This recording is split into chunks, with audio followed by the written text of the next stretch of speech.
Esta bocina no carga, se ve limpio el pin de carga. Entonces nomás lo vas a resoldar. No estoy seguro de ello, mejor voy a abrir para averiguarlo. El pin de carga se ve bien soldado, resoldar no va a garantizar que en verdad funcione, así que mejor lo reemplazo porque no veo que haya paso de corriente a través de él.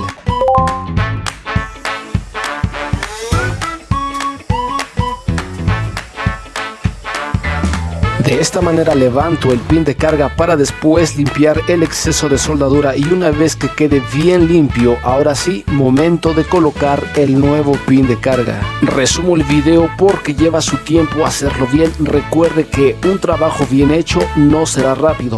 Ha quedado soldado a la placa el nuevo pin de carga. Antes de cerrar, reviso que en verdad ya esté pasando corriente a través del pin de carga.